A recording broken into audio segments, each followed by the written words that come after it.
qu'elle a 3 noms. Elle a la courbe du deuil, c'est son nom d'origine. On l'appelle aussi la courbe du changement. Et on l'appelle aussi la courbe de l'engagement. On passe par les mêmes étapes qu'on subisse un deuil, qu'on subisse un changement ou qu'on subisse justement un réengagement dans quelque chose. Les mots ne sont pas toujours associés exactement à ces étapes-là. Vous verrez qu'il y a plein de formes différentes.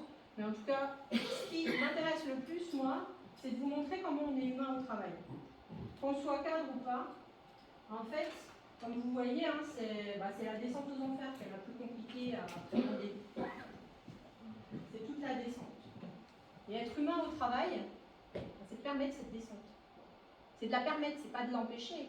Tout simplement parce que toutes les émotions sont utiles. Attention, c'est la minute descente, vous allez voir, je suis une caillou.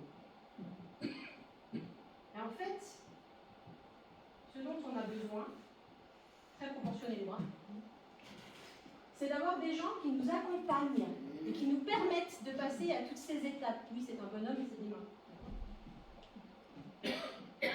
Je vous explique. Certains d'entre vous le savent peut-être. J'ai écrit un livre sur le deuil de mon chien. Oh, courbe du deuil.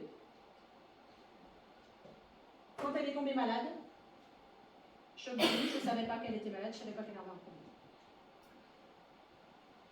Donc, après le choc, mais non, c'est pas vrai, ils se sont plantés, les médecins se sont trompés, c'est pas possible, bah, la colère. Comment ça, pourquoi le veto d'avant, il s'en est pas rendu compte? Qu'est-ce qui fait que maintenant je me retrouve comme ça à envisager peut-être de ne plus avoir mon chien? Et donc la peur de ne plus l'avoir. Et puis après vient la tristesse, je la laisse partir. Puis un jour en formation, je présente la courbe du deuil, je donne cet exemple, et il y a quelqu'un, un mec, qui me dit oui, bah, c'est pas grave, vous allez pas en reprendre un autre. You're talking to me? Là, concrètement, j'ai des buts tristes.